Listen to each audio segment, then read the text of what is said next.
This is internationally best-selling indie author Michael Brent Collings inviting you to join me at bestsellerlife.com/DCR to unlock my tips, tricks, and hacks for a successful writing career. So go to bestsellerlife.com/DCR and kickstart your writing adventure today.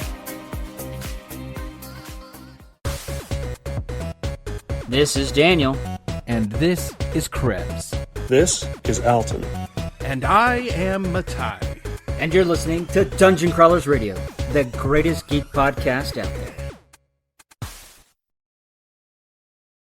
All right, everyone, welcome to another episode of Dungeon Crawlers, where we are here with one of our favorite guests. You have heard her on the show before, but normally it is much louder and noisier in the background because we've always caught her at one of the local conventions here. Author Katie Cross. If you haven't heard of her, well, shame on you, because she is very prolific in writing and she's put out great stories, and we've had her on the show multiple times. So thanks again for coming on the show and in a much more quiet environment. Oh, I'm so excited to be here without microphone problems or other people yelling around us or like huddled in an aisle. As fun as that is, this is going to be so much better. So thanks for having me. Yeah, no problem. I was thinking of like, who do we need to bring on? And you came to mind. And you're right. Every time that we've talked in the past, the batteries have died. Like, our recording equipment is on the floor with us. And it just happens to be that moment that the batteries say, yep, we're done. And then I have to swap them out. They call me Cursed Katie because of it. This is Katie Cross. She is not a Heather. No. We're going to have to bring that back. Awesome. Well, Katie, thank you very much for being on the show. I'm really excited to get to know you as well. It sounds like you and Daniel go pretty far back. Yeah. How do you know Daniel? I mean, it's been a few years. No. I didn't ask you. All right. I asked Katie. It was Salt Lake FanX. We met there years ago. I mean, it was 4 or 5 years ago. Mm-hmm. And he was just doing interviews, and he pulled me aside and interviewed me. And then we would find each other. Often he would just come find me, almost every year after that, I believe. Yeah. Awesome. And so, what did you guys bond over initially? Oh, nerddom, for sure. Absolutely. Nerdosity. It was probably dragons. It was, amazingly enough, one of her covers, actually, the emblem was very similar to our old emblem. Oh, this is that Katie. Yes. Oh, now I'm in your mind. Now yeah, he it's knows. Flames. She's been playing the long game this whole time. Yeah. Yeah, I noticed that, and I'm like, wait a minute. And then we talked, and she loves dragons, too. And, of course, everyone knows I like dragons. And then we started talking about writing and stuff like that. And it's been wonderful and fantastic. At the same time, Katie is there trying to sell books, and it's really hard when you're on the floor trying to do an interview because there are people walking up and there are people walking behind you, and it's not quiet. Not at all. And even when you try to, you steal someone off the convention room floor to go find a quiet space, you still might get ran over by a golf cart. That's happened to me. True story. Before with author Michael Brent. We almost got ran over by the entire cast of Boy Meets World. While we were trying to do an interview in a side hallway. It was crazy. Did you get to meet Topanga? No. It would have been worth it too. No, it was Mr. Feeney and Corey. Not Corey, the other guy. That's Eric. Well, Will Friedel, Eric the brother. Was there. Eric the brother was there, and then the other one that was the best friend. I always have to. Sean. Oh, it was Sean. Sean. Yeah. So it was the three of them on a golf cart, and we're in the middle of the interview. We're really getting into it, and then suddenly the door pops open, and they're just like. So yeah, that's awesome. That's I would have awesome. let Feeney bowl me over. I would have been like, "Hey, Feeney." Well, I mean, not only is he Mr. Feeney, but he's also the voice of Kit from Knight Rider. That's what I was thinking. Yeah. So if I'm gonna get ran over by a car, at least he could have said something like, Get out of the way, Michael, or something like that. So he's now, the golf cart is now the new version of Kit. That's how I want to go out, just believing I got run over by the Knight Industries 2000. Well, that would probably be like the Knight Industries 4000.2 or something. Yeah, I it's don't more know. like a 250, but Yeah. even so. So Katie. Yes. So Katie, so you are an author. You meet Daniel at one of the cons. How long have you been a published author? It is 11 years this month. So last year Wow. was 10. It was our big 10 last year, and it's 11 this. Is it 11? No, it's 12, you guys. Oh, smokes. I'm like, wait, I think it was 11 last year. Yeah, it's 12 this year. That's right. That's amazing. My son is 11, and so it's a year. I had published a year before he was born, and that is such a mind trip. I don't know how 11 Right. years have passed since I published my first book. Totally understandable. And what was your first book? It's Miss Mabel's School for Girls. So I'm one of those lucky authors that my first book ended up being sort of my flagship. Like, it was the beginning of everything, and it's reader favorite. Most people know me for it. It's doing big things in the world. And it was my first book, which you don't always hear, right? Like, sometimes you have like a series or two before you hit your stride and people start buying. But Miss Mabel's School for Girls with Bianca Monroe, my main character, she picked up and she's done fantastic. That is super awesome. Now, this book series has been going on for the last almost 12 years, we're discovering, which actually kind of dovetails right into the first major announcement of this episode, which is you have a new publication coming out soon. Yes, on Friday. It's so Yes, exciting. Friday. As of recording this, just so that people know at home, we're recording this on a Wednesday night. It's March 4th, but when this comes out, it'll be Monday. March 9th. Yeah, it'll be the Monday after the book is out. So guess what? You can go buy it now. Yes, you can. Exactly right. And all 11 other books if you don't have them. So you're dropping the 12th book in what is called the Network series. Mm-hmm. And what do you want to say about this without giving away spoilers, of course? Mm-hmm. Of course, don't spoil your own work. But what would you want readers of your series to know about this book? The book that's coming out on Friday. Mm-hmm. I will say Bianca Monroe is the main character. It's a first-person point of view. She's the main character through all 12 books, so it's all told from her point of view. This is the most I have ever challenged Bianca by taking her out of every comfort she has and putting her into a position that she can't fail or she'll lose everything. So it is super intense, and there's some amazing magic systems in this book. So if you are a lover of Bianca Monroe, just prepare yourself for the coolest magic systems that we've seen yet. That's impressive. That's tantalizing. I know. It's working. Now, oftentimes what we discover is that when authors are working on a series of books, they will have ideas that make it into future books, but they had those ideas for years and years, and they had to kind of like build up to it. The things that happen in book 12, is this something that's been brewing in the back of your mind the whole time, or is this something that sort of naturally evolved from the previous 11 books and just sort of came into existence as you were working on this title? I love this question. It's like I asked you to ask this question and I didn't. So my fantasy world of Alcara started with Bianca Monroe in Miss Mabel's School for Girls, and it has expanded to over 60 titles. Some of those titles are short stories. I think over 40 of them are novels. Just the world of Alcara is huge because of Bianca. And there are stories in the history of Alcara before Bianca's time that play into Bianca's novel. So there are ideas that I've been chewing on for literally a decade. Like, oh, I want a magic system that does this. I want a location that is like this. I want to do this really big thing with Bianca and her husband Merrick. Like, there's all these big things I always wanted to do, and they culminate in this novel. So it's really fun. Readers of my books or that are in this world will recognize so many things in this book as Easter eggs, because it's things that have been mentioned in other novels or other Bianca books.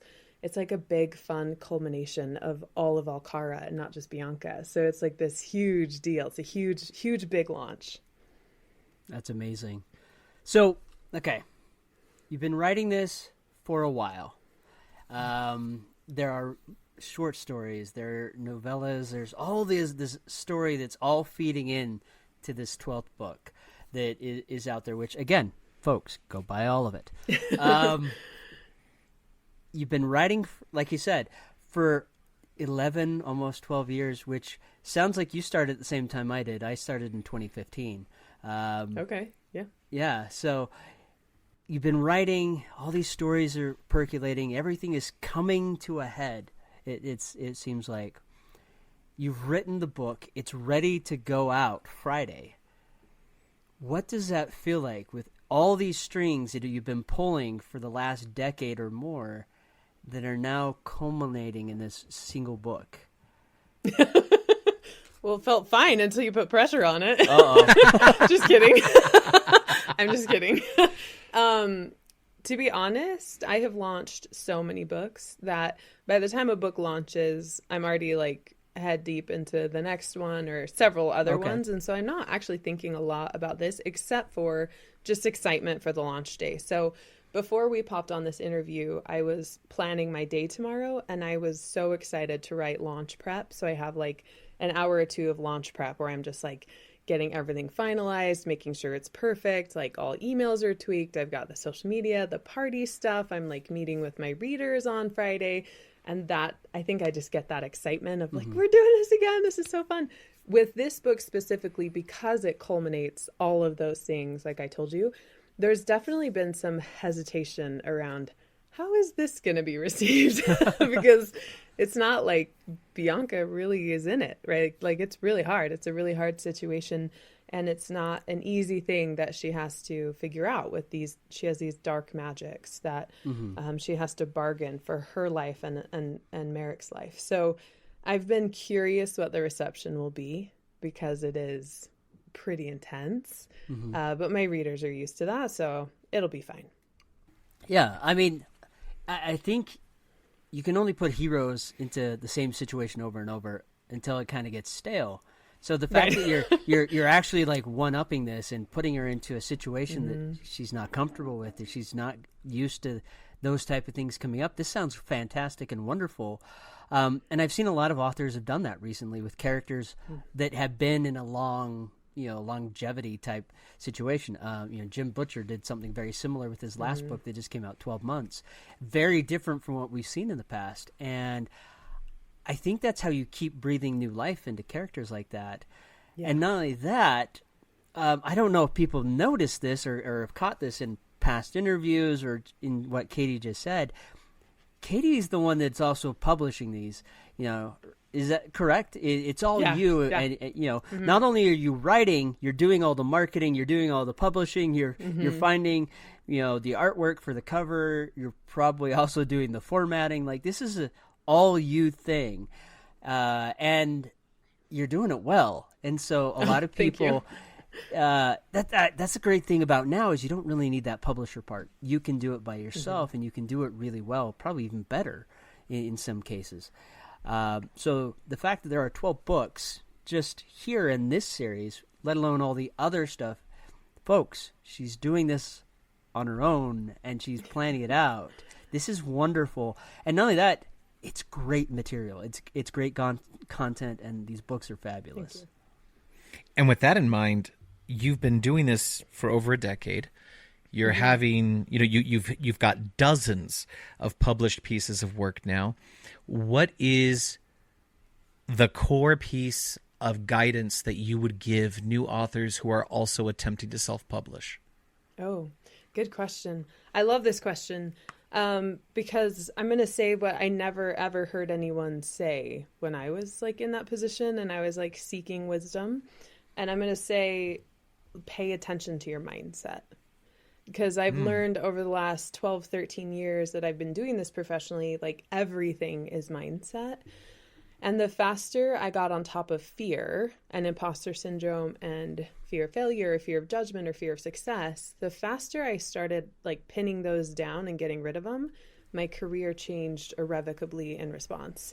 And we keep ourselves in fear cycles, right? So we get into self-sabotage without realizing it. We have actual fear of success is a huge one in publishing. Like so many people are actually afraid of being successful, even though that sounds crazy. So the faster I've learned to identify, nail those down, get rid of them, my career has responded almost proportionally. Like you can, like, I'll be like, oh, sweet, there's a mindset issue. I'm going to work through it, and there's going to be a growth period. Like, it's going to be really cool. So now I get excited about it. But and at the beginning, it was always so terrifying. Like, oh, I put my heart out there. People are going to judge me. And working through the imposter syndrome and those basic steps will just scoot you along so much faster because you get out of those cycles. I actually am excited you brought this up.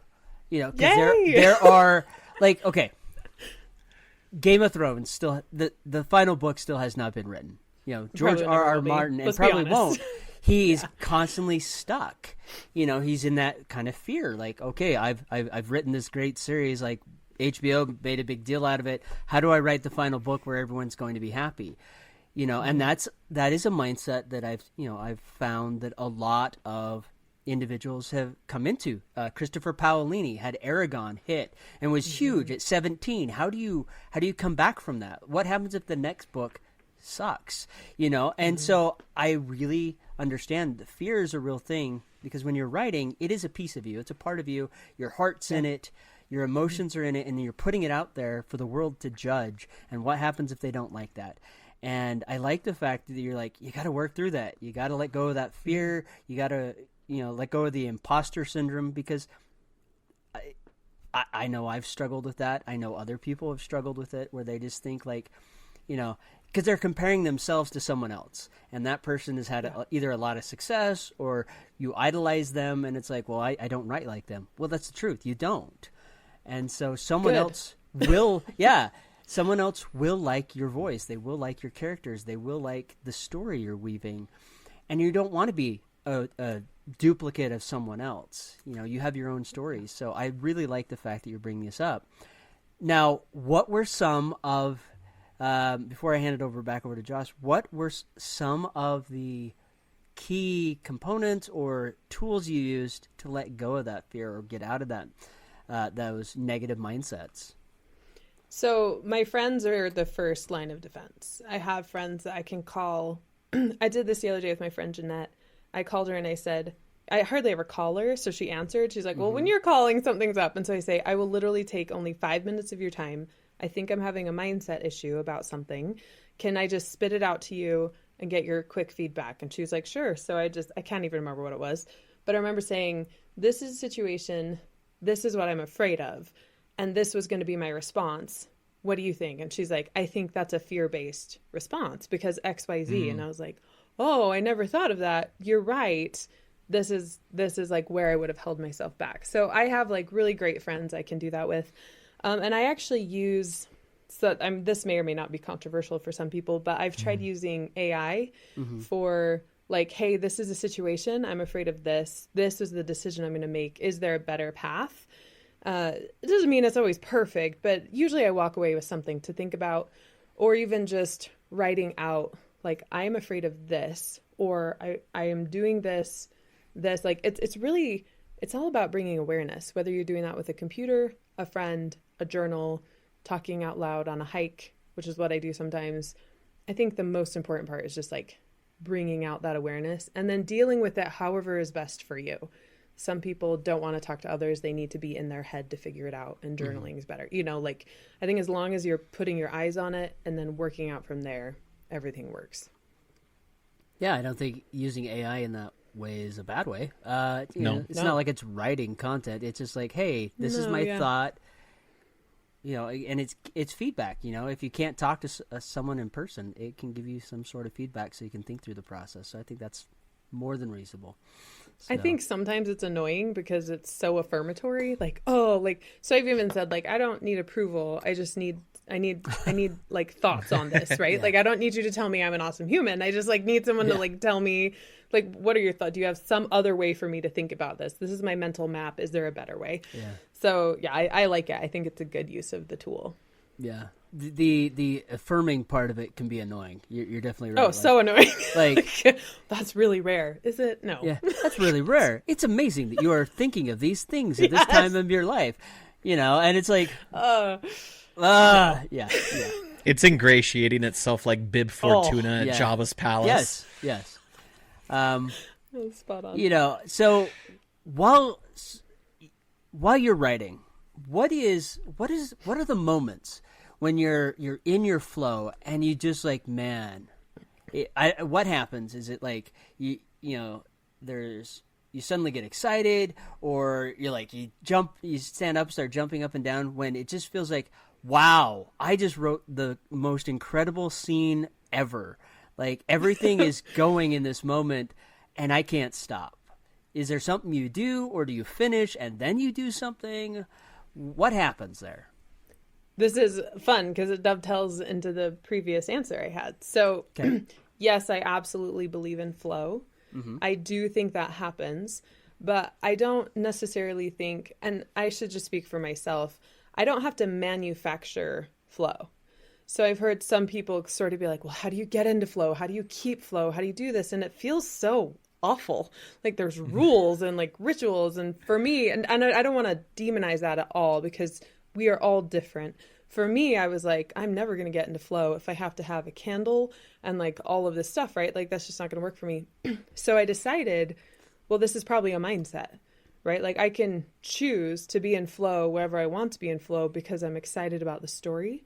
So my definition of flow is being excited about the story while I write. Okay. And like motivated to do it. So I can do that anywhere. And I do it all the time, which is part of the reason I have a lot of books, is because I sit down to write and I love it and I write and it comes out and it feels good. Not always feels good. Sometimes I absolutely hate it. But I feel that flow is really when you can be present in the moment that you're writing. Because every time I'm present in the moment that I'm writing, it feels good. And that's really what I want more of. Like, that's why I'm here. Like, it feels so good to be in a story, to be manufacturing these characters that we see our world through them somehow, to know that readers are going to connect with these characters and find their courage for their daily life again. Like, that is amazing. It's literally magic.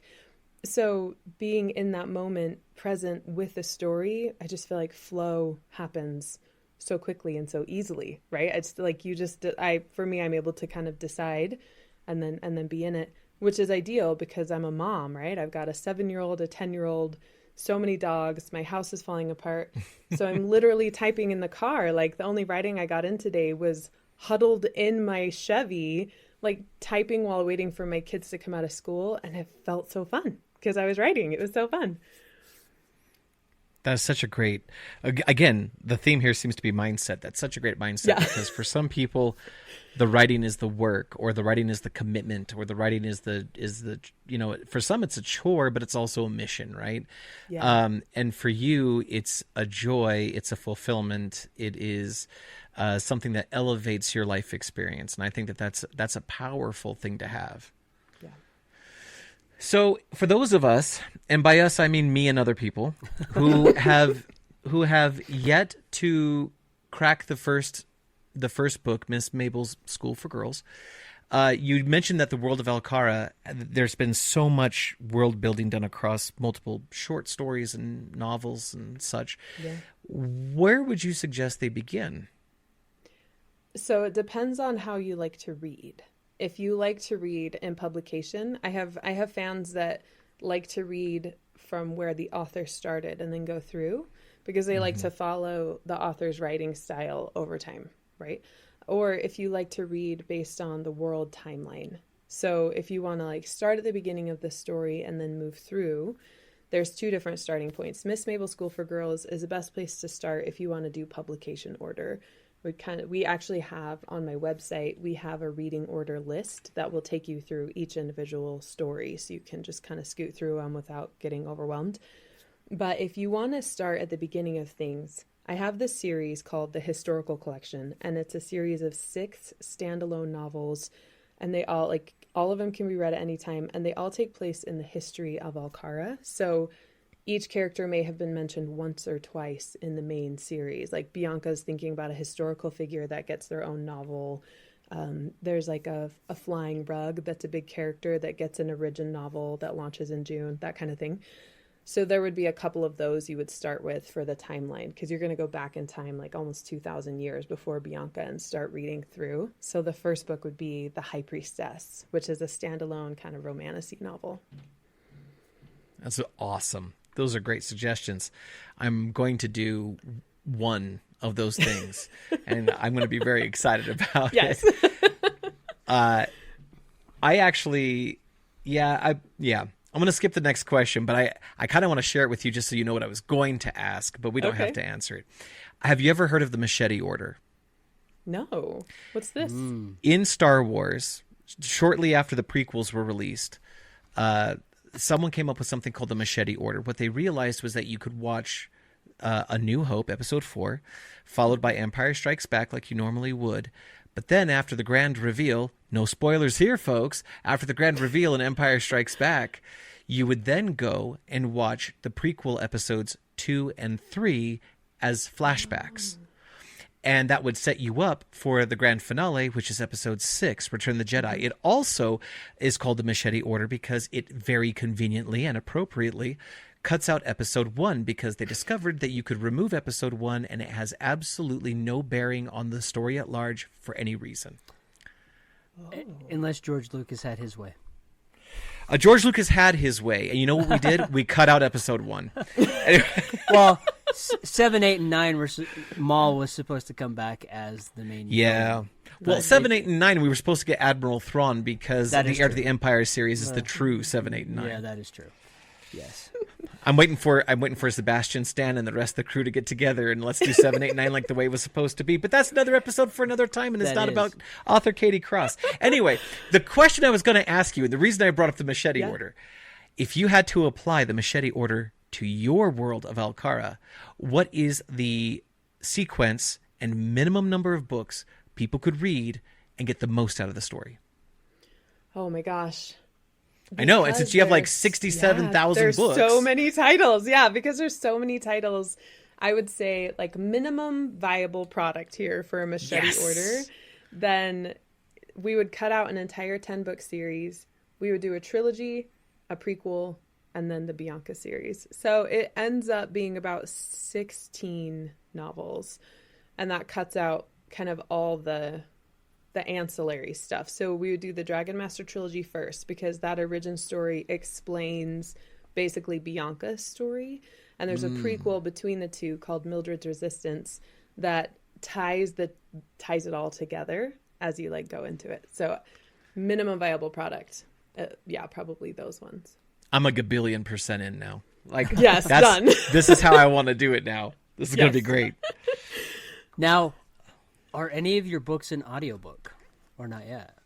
Yes, I actually narrate all my own audio. So You're do- amazing. So not only like this is a one person, one man band, one man show. I was not aware that you also did all the narrating for your audiobooks. That's even more amazing. It's pretty intense because all but 10 titles are now in my voice. Okay. I started it 4 or 5 years ago when my readers were complaining. Well, not complaining, but I asked for feedback. I said, hey, what could I do better for you? And they were like, we would love it if we knew when your audio would come out, because it was so expensive and difficult. And I was like, so many people responded that way that I was like, man, I am letting people down, and that is not acceptable. So I looked into, a lot of them were like, could you just narrate? Like, I was like, no, I'm an author. Like, talk about imposter syndrome. And I looked into it and I decided, you know what, let's do it, because I know the characters will get represented. Then I can launch ebook, audiobook, paperback, same day, every time, build up some trust again. There's a huge market out there. So I started years ago. I hired coaches. I still sometimes work with coaches. I would hire out the mastering and everything, but now I do it all on my own. And actually, I signed a deal with Audible Studios. They bought the audio for a 5-book romantasy series. Tantor Media actually bought the rights for a re-narration that I did on my Dragon Master trilogy. So it ended up opening so many doors. And I like narrate live on TikTok. It's really, really fun. The greatest part for audiobook lovers out there is everything is consistent. And the audiobook always launches with the ebook and the paperback. Nice. I always have simultaneous launch. So the voices always sound the same. It always comes out at the same time. It will always be done in audio, even if it's a short story. And it's just given so much access to those readers. It's been such an amazing decision, and I genuinely love it. It's my favorite part of the narration process, or like the writing process is the narration at the end. Okay, Josh, we've heard it. We got to do it the same day. So Josh Gotta do actually, it the same way. Josh actually narrated my audiobook. So Nice. You know, it's such a cool thing. It is super cool, and I the first one that we completed together taught me a gigaton about what not to do. yeah. In fact, actually, I had some questions for you on that, Wise, if I can, just really quick. Do it. Yeah, let's hear it. When you narrate your books, how do you handle voices for different characters? Oh, accents, changes, everything. So I do everything that I can. The only accent I haven't really pushed into is Australian because their O's intimidate me. And then I keep track of it. I have an entire library of voice clips. So in my DAW, I use Reaper. Anytime I have a new voice, I just like clip it. And then before I download any chapters, I download all the clips and have them. So I have 3 to 4 clips per character so that I can tap back into that voice and do the accent, however that is. So I have hundreds of voice clips in my library. It's so cool. That is something I started doing toward the latter half of the book that we did together, for the same reason. Because I was like, I would have to step away from the project for weeks or sometimes even months at a time, and then I have to come back. And I was like, wait a minute, what was the sound of that character? So like, I'm so that's for me, that's validating that a professional who's been doing this for many books does this, and then like this is something I kind of like figured out organic. That's very validating. So thank you, I appreciate that. Good instincts. Good instincts. Now, maybe, look, I'm going to just point out a double standard in the industry, okay? Let's do it. A female author, I think, you tell me true or false, okay? This is my opinion. You tell me true or false in your opinion, okay? A female author or a female narrator gets more leeway to do a man's voice than a male narrator gets to do a female's voice.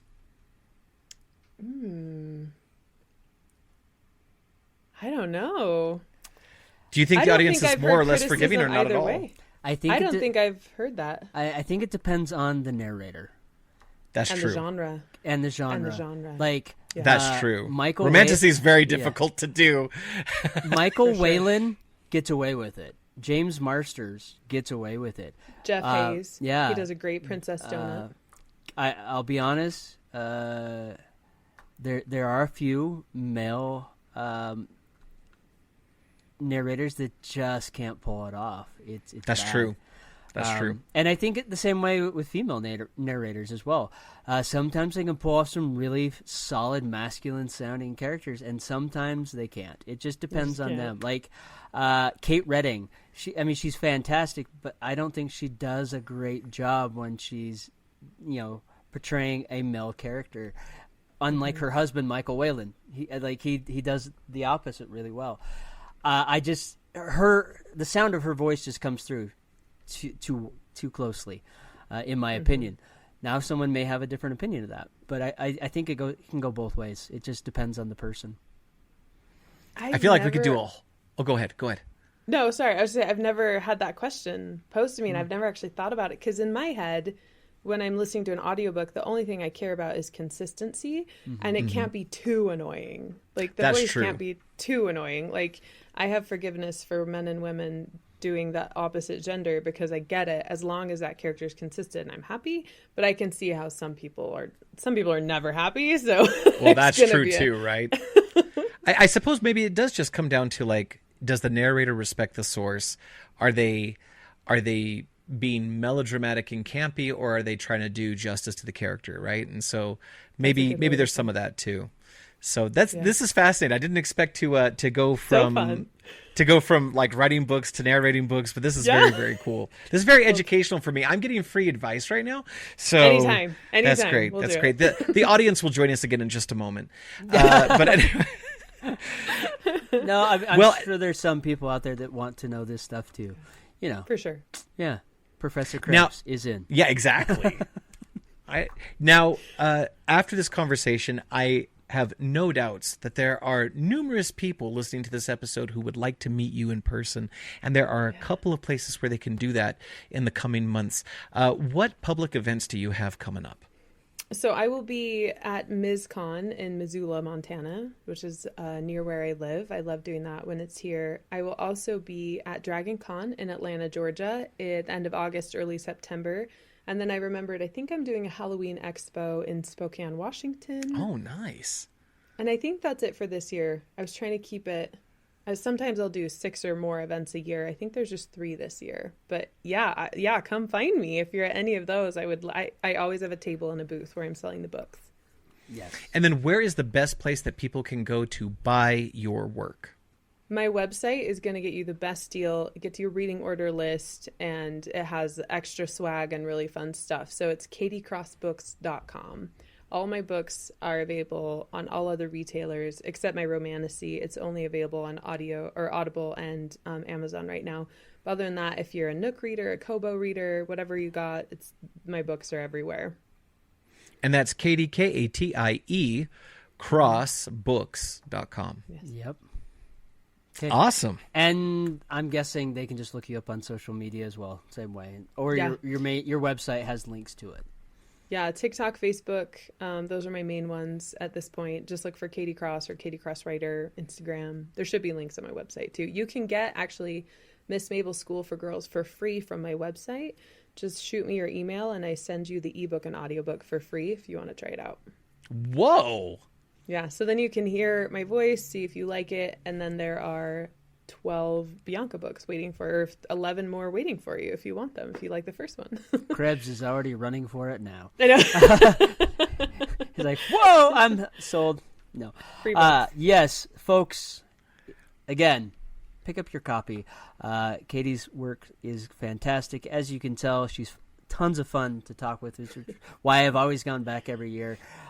It's been wonderful that there hasn't been a cacophony of noise around us. There's been no one bumping into me, as I'm trying to hold this interview with you, let alone you're always in a booth with other people, so it's not just you. Mm-hmm. And they're trying to sell their books around you. It has been very fun and definitely different. And again, no batteries died in this episode. No elbows in the ribs, yes. No yelling, no announcements overhead, oh no my failing gosh. batteries. It's so boring. The announcements overhead are horrible. You're in the middle of asking a question or she's answering a question and they blare an announcement and you just have to stop and wait. The worst. And then you have to edit it out. It is horrible. I get why they do it, but yes. So again, go to katiecrossbooks.com. Look at the reading list. You've heard the machete order, so you can jump out of that order if need be. Yes. We might see a post where that's official on the website now. But definitely run out, grab a copy. You won't be disappointed, and not only that, you're guaranteed that there's going to be another book out rather quickly, unlike other authors out there. I will point a finger at myself. So, with that said, before we close this show out, it is time. Every person that officially comes on the show with a live interview much like this, unlike, again, we enjoy the ones at the cons. The first time you're on, you are subject to the lightning round, which is Krebs' little own thing. So I'm going to hand it over to him for him to dive in. Yes, it is now time for the lightning round, and the lightning round is nothing scary. I'm just going to ask you a series of questions, and I just want you to give me the first answer that comes off the top of your head. Nothing big, nothing bad. Are you ready for the lightning round, Katie? So excited. I love these. All right, and here we go. Katie, what is your favorite color? Yellow. Who is your favorite character across all of your books in the Alcara world building series? Oh, the first answer in my head was Bianca. I have to go course. with it. Or Naturally. her flying rug, the Volare. Ooh, I like that. That's a good one, too. Who have you been approached by anybody for movie or television rights to your books? Yes. What was your answer? Underway currently. So, yes, it's I have producers in Hollywood. We've got a lot of exciting stuff moving. Nice. That is awesome. And what is your dream cast for Bianca and Miss Mabel? Oh, I have not cast Bianca. because I'm actually just excited to see what other people think for Bianca, right? Like in my head, it doesn't really matter. But I have a couple people in my head for Miss Mabel. One of them is the evil stepsister in Drew Barrymore's Ever After, the Cinderella story. Oh, It's there's the a blonde throwback. one. Yeah, I know. It's the blonde one. She's a good comparison for how Mabel showed up in my head. But I don't have anyone for Bianca yet. Pending. Okay. Okay. Not a problem. And then finally, what is your stance on the 1983 sci-fi fantasy film Krull? I've never heard of it. Well, we can fix that. I know a lot of those movies, but I've never heard. Well, maybe I have, and I just need to see the picture of it or something. Not a problem. So, we can absolutely do that. Yeah. You're like, interview canceled. We're done. No, you're fine. No, kidding. you're not the only one. Kroll had the misfortune of coming out shortly after Return of the Jedi. 1983. Oh, Yeah, it kind of got overlooked and buried, and well, Josh is a huge fan of it. Yeah. I was like, so you love it, and you're trying to bring it I out of being adore it. buried. Okay. Yeah, I adore. How do you spell I just it? like talking to people about it. K-R-U-L-L. Yep. It has a very young Cool. Okay. Liam Neeson in it, and Robbie Very young. Robbie Oh. Coltrane, and several old. other people. Yeah. Yeah, you'll recognize a few names and faces in there. It's primarily a British cast, headed by a young American actor once upon a time, Ken Marshall. Yeah. Oh my goodness, look at her hair. Yep, that is Lisette Anthony, close personal friend, by the way. She is absolutely stellar. Love her to pieces. And sometimes that's her hair in the movie, and sometimes it's not. But she's amazing. And yeah, I would love to talk to you more about Krull, maybe even in another podcast episode, maybe not even this podcast. Who even knows? But the point is, if you haven't had a chance to watch it, you really should, and then we should discuss it, especially from a storyteller's point of view versus a filmmaker's point of view, and we can have some great compare and contrast moments. Done. Let's put it on the schedule. It's happening, folks. You heard it here first. Katie Yes. cross analyzing. That's what. Yes, cross analysis with Katie. Cross analysis. Cross That'd be so good. analysis featuring Crossing Katie. Krebs. Ooh, the fight is on.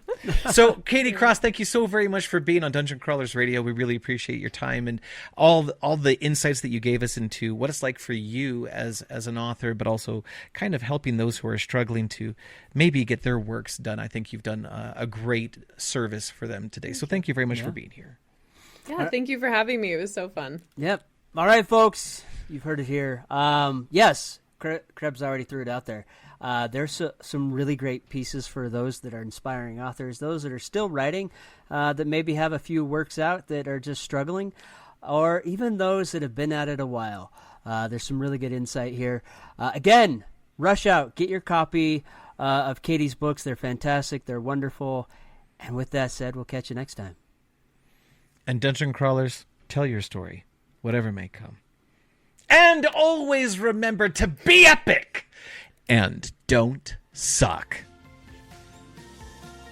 Thank you for listening to the podcast. If you like this episode, please give us a 5-star rating on iTunes, Spotify, or wherever you find us. Remember, the Force will be with you, always.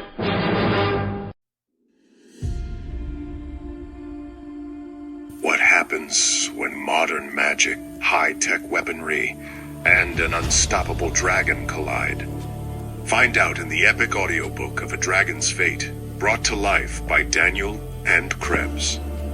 This Whitney Award finalist novel will pull you into a pulse-pounding world where a secret cabal battles for power, and a dragon could bring everything to an explosive end. Don't just hear the story. Feel the magic, the danger, and the action. Get ready for a ride you won't forget. Grab your copy of A Dragon's Fate, now available on Audible.